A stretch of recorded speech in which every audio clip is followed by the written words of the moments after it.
Olá, meus amigos, espero que vocês estejam bem. A gente vai dar continuidade à nossa conversa sobre a Reforma Protestante. Essa é a segunda parte do vídeo.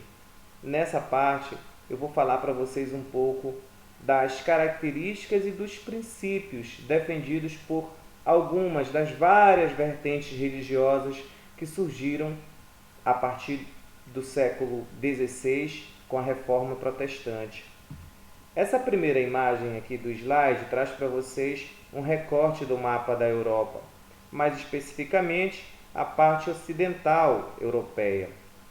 Nesta parte, a gente pode visualizar que esse colorido aí representa a diversidade religiosa que a Europa ocidental começou a apresentar a partir da Reforma.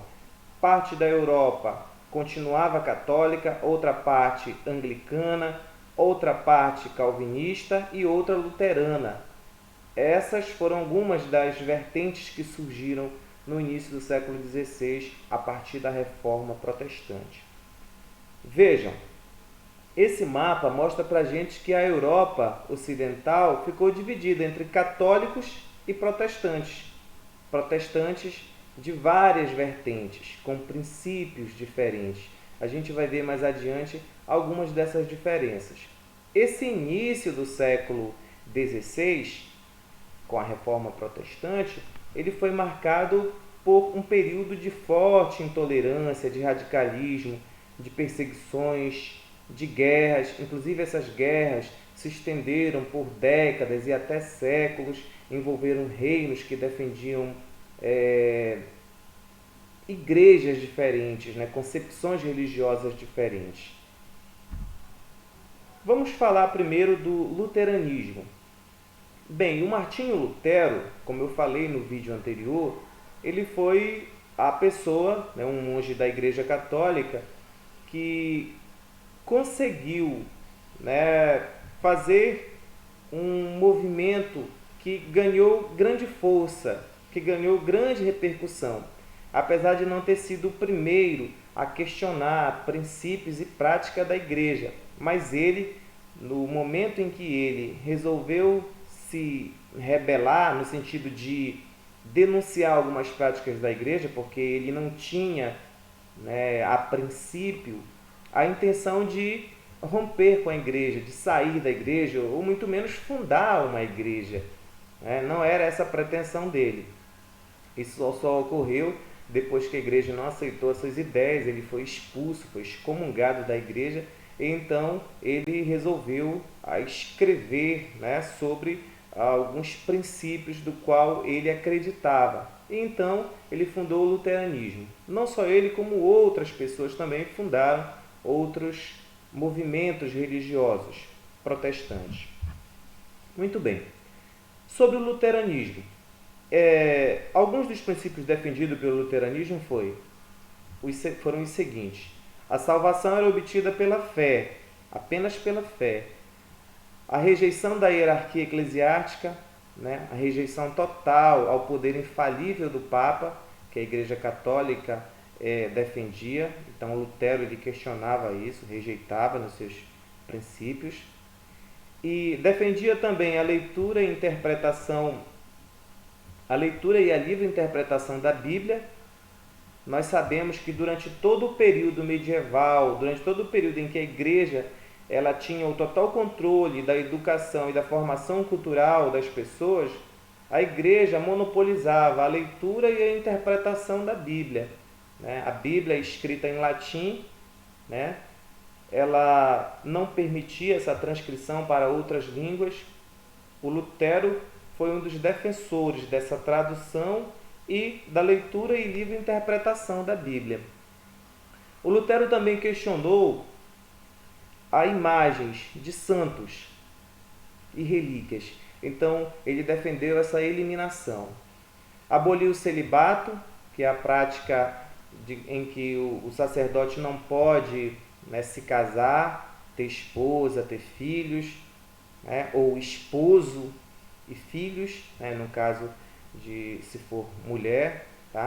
Ele também defendeu a extinção de alguns sacramentos e permaneceu apenas defendendo o batismo e a Eucaristia como dois dos principais, dos únicos e principais sacramentos na visão do Lutero.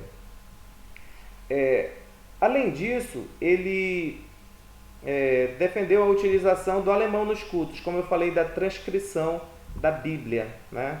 Porque durante o período medieval, a Igreja Católica não só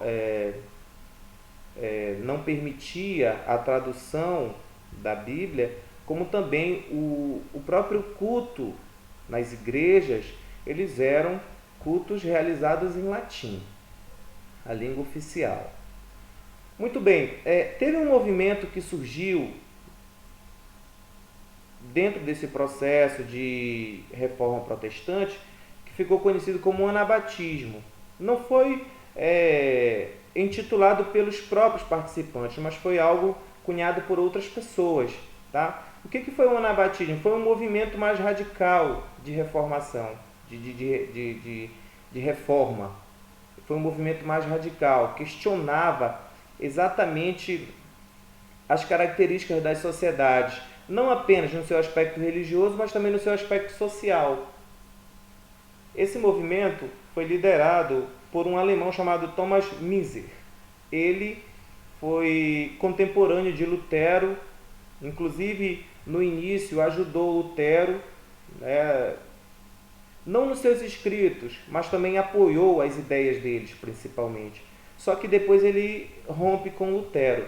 Uma das coisas que o movimento anabatista defendia era o seguinte: o cristianismo era uma doutrina para os humilhados na terra.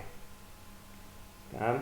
Tem muito esse cunho social, direcionado à questão da pobreza, né? Riqueza, pobreza. E o anabatismo também defendia o batismo apenas para adultos, ou seja, quando a pessoa estivesse consciente daquilo que queria, ela deveria sim ser batizada. Enquanto bebê, ela não tinha consciência, não tinha nenhum tipo de validade. O anabatismo também fazia uma crítica à exploração feudal, que era muito comum, ainda estava com resquício da sociedade feudal, ainda no início do século XVI. Eles defendiam a separação entre a igreja e o Estado. Isso ficou muito evidente durante todo o período da Idade Média, na sociedade feudal. A instituição Igreja Católica esteve muito ligada aos reinos que se formaram a partir da queda do Império Romano, nós já falamos sobre isso. Os anabatistas também defendiam uma distribuição igualitária da riqueza. Essa distribuição igualitária da riqueza era um princípio que não era apoiado e visto com bons olhos, especialmente por parte da nobreza, da burguesia. Então, esse movimento anabatista era um movimento radical, né?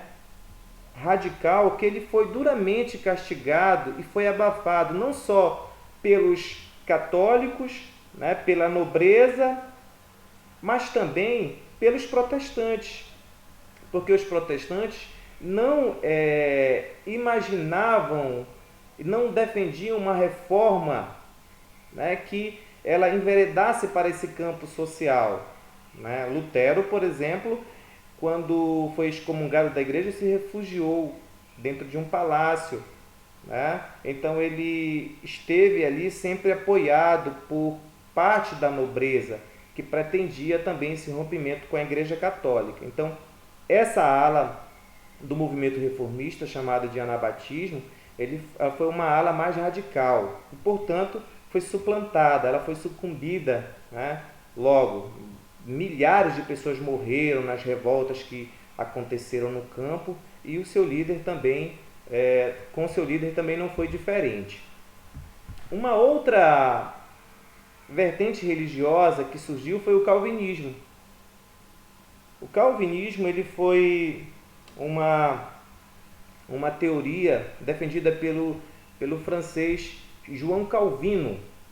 Tá? O João Calvino nasceu em 1509 e morreu em 1564. Tá?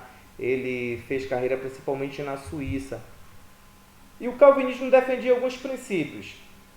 A teoria da predestinação absoluta, né? Os sinais de Deus se apresentava na riqueza e prosperidade das pessoas. Isso era visto com bons olhos pela burguesia, por parte da nobreza, né? Você ter posse, você ter prosperidade, isso era um sinal de que você era um ungido, você era um abençoado, um agraciado por Deus. O trabalho dignificava o homem. O Calvino, ele negou a interferência do Papa na política, né? E também defendia a importância da educação para os pastores e crentes em geral, a educação religiosa para todos. Bem, essa é a nossa segunda parte, nós continuaremos no próximo vídeo. Agradeço a atenção de vocês, até mais.